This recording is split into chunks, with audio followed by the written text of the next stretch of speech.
Hello everyone. Due to the storage problem, we couldn't complete this chapter in the previous video. So we will continue the chapter again.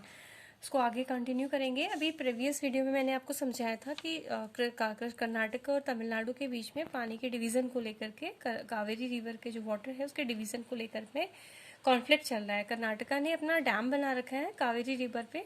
It's name is Krishna Sagar dam.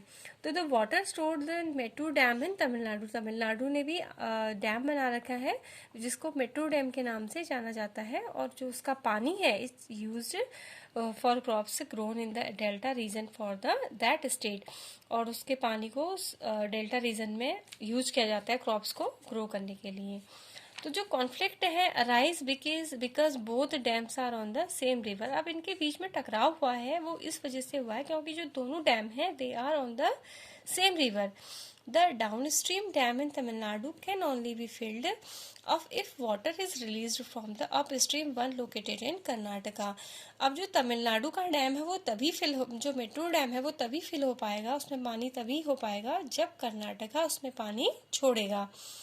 तो therefore both state can't get as much water as they need for people. और इसी वजह से दोनों ही state जो है सही तरीके से उनको जितनी उनको ज़रूरत होती है उतना उनको पानी नहीं मिल पाता है in their state. This leads to conflict. और जिसकी वजह से उनमें आपस में टकराव हो जाता है.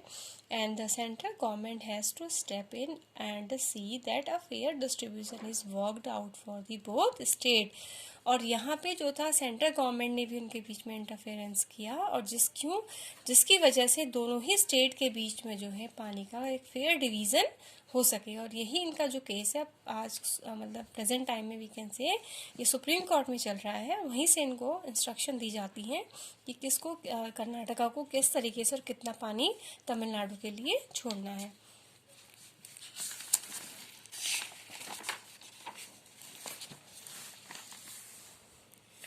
Now we will talk about the equality and justice. इसके बारे में पढ़ेंगे.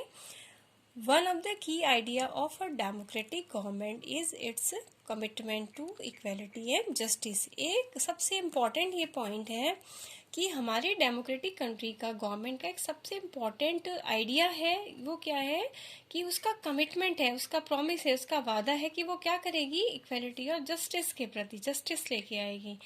This one is the important key element of democratic government. But equality and justice are inseparable. ये क्या है इनसेपरेबल है, इनको अलग अलग हम नहीं कर सकते इक्वालिटी और जस्टिस को. The earlier practice of untouchability is now band by law. पहले जो अनटचेबिलिटी की प्रैक्टिस थी, अनटचेबिलिटी की जाती थी, लोगों छुआछूत की भावना जो थी लोगों के अंदर, अब उसको टोटली बैन कर दिया गया है. मीन्स अगर कोई भी पर्सन किसी के प्रति अनटचेबल व्यवहार करेगा that it is a punishable offence. वो अपराध है, पनिशेबल ऑफेंस है. उसको जो है लॉ के अगेंस्ट उसको जाएगा तो उसको दंड दिया जाएगा, पनिशमेंट दी जाएगी. And this group of people were denied to education. क्योंकि जो इस ग्रुप के लोग थे जिनके साथ अनटचेबल व्यवहार किया जा रहा था उनको प्रॉपर तरीके से एजुकेशन नहीं दी जा रही थी, उनकी शिक्षा तक पहुंच नहीं थी, उनकी ट्रांसपोर्ट फैसिलिटी उनको प्रॉपरली नहीं दी जाती थी, मेडिकल फैसिलिटीज़ उनके लिए अवेलेबल नहीं थी. And even the chance to offer prayer. और यहाँ तक कि उनको मंदिरों में घुसने भी नहीं दिया जाता था. तो जो डॉक्टर अम्बेडकर थे, डॉक्टर अम्बेडकर की लाइफ के बारे में अगर आपने पढ़ा, हमने पहले भी उनको पढ़ा है, तो इन्होंने भी अपनी लाइफ में बहुत बार इन्होंने अनटचेबिलिटी को फेस किया था. इन्होंने भी whom you have read about earlier in this book and many other like him. और उनके जैसे बहुत सारे और लोग भी थे जिन्होंने अनटचेबिलिटी को फेस किया था, चाहे वो कास्ट के बेसिस पे हो, रिलीजन के बेसिस पे हो, रेस के बेसिस पे हो. तो उन सभी लोगों को they realized that such practices must not continue. उनको ये रियलाइज हुआ कि इस तरीके की जो प्रैक्टिसेस हैं इनको कंटिन्यू नहीं किया जाना चाहिए.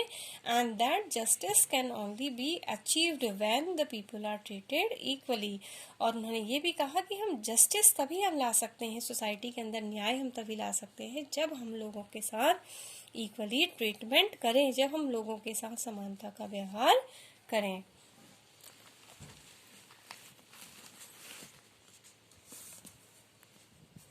The government also recognize this and makes a special provision for the group. और गवर्नमेंट ने भी इसको रिकॉग्नाइज किया और लोगों के लिए क्या बनाए, स्पेशल प्रोविजंस बनाए for groups which within the society that are unequal. किन लोगों के लिए स्पेशल प्रोविजंस बनाए, उन लोगों के लिए जो समाज में अनइक्वल थे, जो समाज में जिनके साथ समानता का व्यवहार नहीं किया जा रहा था. For example, in our society there is a general tendency. हमारे समाज की एक जनरल टेंडेंसी है, जनरल एक विचारधारा कह सकते हैं, प्रवृत्ति कह सकते हैं इसको, कि वो क्या है, to value and care for the boy child more than the girl child. एक जनरल टेंडेंसी है जिसमें जहाँ पे बॉय जो चाइल्ड होता है उसको कहीं ज़्यादा प्रेफरेंस दी जाती है in the comparison of the girl child. This means that the society doesn't value the girl. और इसका मतलब ये था कि जो समाज है वो लड़कियों को ज़्यादा वैल्यू नहीं देता है, and the boy child equally, मतलब बॉय चाइल्ड के बराबर. And this is unjust. और जो कि क्या था, हमारे समाज में जो क्या ला रहा था, अनजस्ट ला रहा था, अन्याय लेके आ रहा था. In this context, the government step into the promote justice. और इसी वजह से गवर्नमेंट ने ऐसे स्टेप उठाए जिससे कि जस्टिस को लाया जा सके, न्याय को बढ़ावा मिल सके. और उन्होंने क्या स्टेप उठाए, by providing special provision that can enable girl to overcome the injustice that they are subjected to. ऐसे प्रोविजन सोसाइटी समाज में लेके आए जिसकी वजह से जो गर्ल्स हैं, लड़कियां हैं, वो लोग अपने इन प्रॉब्लम को ओवरकम कर सके, इनको वो जीत सके, उनको वो इक्वालिटी मिल सके. ऐसे बहुत सारे प्रोविजंस लेके आए. Thus it is possible that fees for the girls might be waived. मतलब इसमें क्या था स्टेप, या तो गर्ल्स थी उनको स्कूलों में जो भी जहाँ पे एजुकेशन दी जाती है वहाँ पे उनकी फीस को या तो वाइव्ड कर दिया गया था, या तो उनको छोड़ दिया गया था उनकी फीस को, या क्या था, lowered in the government schools और कॉलेजेस, या उनको कम कर दिया गया था. But it was in they are talking about the government school and colleges. या तो गवर्नमेंट स्कूल और कॉलेजेस में क्या होता है, जो गर्ल्स चाइल्ड होती हैं उनकी या तो फीस माफ होती है या उनकी फीस को कम कर दिया जाता है. Now continue the we will talk about the इसके क्वेश्चन आंसर करेंगे, बुक एक्सरसाइज करेंगे. जो फर्स्ट क्वेश्चन है इसका, how would Maya's life be different in South Africa today. ये आपका वैल्यू बेस्ड क्वेश्चन है. If you can do it in your rough notebook. आपके इसको रफ नोटबुक में करना, चैप्टर हमने पूरा पढ़ लिया है, you can do it yourself. Now the question number 2, 3, 4 and 5 we will do. ये क्वेश्चन जो है मैं आपको करवाऊंगी और पीडीएफ में भी मैं आपको अवेलेबल करवाऊंगी. You have to start the chapter. जब आप फेयर नोटबुक में चैप्टर को स्टार्ट करेंगे, you will start the chapter from the important point. इसकी पीडीएफ मैं आपको प्रीवियस, इससे पहले की जो वीडियो थी वहाँ पे मैंने भेज दी है. तो स्टार्टिंग आपकी होगी की एसेट, की element of democratic government. Important points आपके उसको लिखने हैं. मैं इसके आपको कीवर्ड्स नहीं लिखवा रही हूँ, so that you have to write these important points in your fair notebook. Clearly इनको फेयर नोटबुक में लिखना. Then mention the heading TVQ and also you have to mention the chapter name again. chapter name mention करना, TVQ mention करना, और इसके बाद में आपको ये TVQ आप स्टार्ट करना. तो फर्स्ट आपका मैंने बुक में अभी समझाया था कि फर्स्ट रिव्यू हम नहीं करेंगे, सेकंड से मैंने स्टार्ट कर रखा है. What are the various ways in which people participate in the process of government? Means वो कौन कौन से अलग अलग तरीके हैं जिसके जरिए जो लोग हैं गवर्नमेंट में पार्टिसिपेट कर सकते हैं. तो the answer is the various ways in which people participate in the process of government are. तो वो कौन से हैं? First one is by voting in the election. पहला जरिया, वी फेमिलियर विद इट, कि हम क्या करते हैं, we means we are when we are 18 year, means the people are 18 year and above the more than the 18 year कि जो लोग होते हैं वो अपना वोट कास्ट करते हैं. by taking out at rallies and protest if they are unhappy. अगर कोई भी डिसीजन अनहैप्पी, किसी भी लॉ से, डिसीजन से, दे द पीपल आर अनहैप्पी, तो वो क्या कर सकते हैं, रैलीज निकालते हैं और प्रोटेस्ट करते हैं, विरोध करते हैं. And third, by participating in signature campaign. और लोग क्या करते हैं, सिग्नेचर कैंप में पार्टिसिपेट करके. और सिग्नेचर कैंपेन क्या है, इसमें एक लेटर सा, अगर किसी भी प्रॉब्लम को लेकर के आपको इशू है कोई भी, आपने उसमें लेटर तैयार कर दिया, फिर उसमें बहुत सारे लोगों के सिग्नेचर करवाते हैं, तो then it will be sent further, जिस भी आपको ऑर्गेनाइजेशन को वो भेजना है, गवर्नमेंट को भेजना है, उसको भेजा जाता है।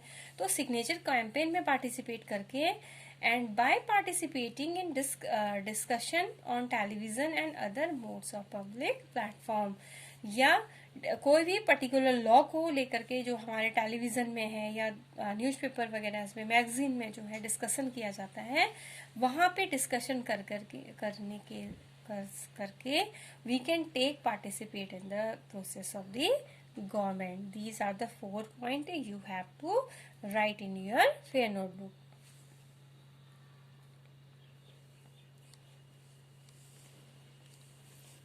The second question is, why do you think we need the government to find solution to many dispute or conflict? क्यों हमें गवर्नमेंट की जरूरत होती है बहुत सारे डिस्प्यूट और कॉन्फ्लिक्ट को सोल्यूशन करने के लिए, उनका सॉल्व करने के लिए हमें गवर्नमेंट की जरूरत क्यों होती है? We need government to find solution to many dispute और conflict because first one is government is constitutional body, क्योंकि गवर्नमेंट क्या है? एक कॉन्स्टिट्यूशनल बॉडी है, संवैधानिक बॉडी है। That maintain law and order, जो क्या मेंटेन करती है? लॉ एंड ऑर्डर मेंटेन करके रखती है। और and second one is without the government, बिना गवर्नमेंट के these conflict and dispute can result in violence and death. और बिना गवर्नमेंट के जो ये डिस्प्यूट्स हैं, लड़ाई झगड़े हैं, कॉन्फ्लिक्ट्स हैं, उनका रिजल्ट क्या हो जाएगा? वायलेंस, उनमें हिंसा और डेथ उसका रीजन हो सकता है, रिजल्ट हो सकता है। And the third one is the government represent the country, जो गवर्नमेंट है वो हमारी कंट्री को रिप्रेजेंट करती है and also the head of the constitutional system, और हमारे कॉन्स्टिट्यूशनल सिस्टम की हेड भी है। So it can resolve conflict in the interest of the people at large. इसलिए वो क्या करती है? गवर्नमेंट कैन उसको रिसॉल्व करती है कॉन्फ्लिक्ट और को, ताकि जो लोगों का भला हो सके, लोगों के इंटरेस्ट के लिए वो इन कॉन्फ्लिक्ट को रिसॉल्व करती है। Next question is, what action does the government take to ensure that all people are treated equally? वो कौन से एक्शन है जो गवर्नमेंट ने लिए हैं जिसकी वजह से लोगों के साथ इक्वली ट्रीटमेंट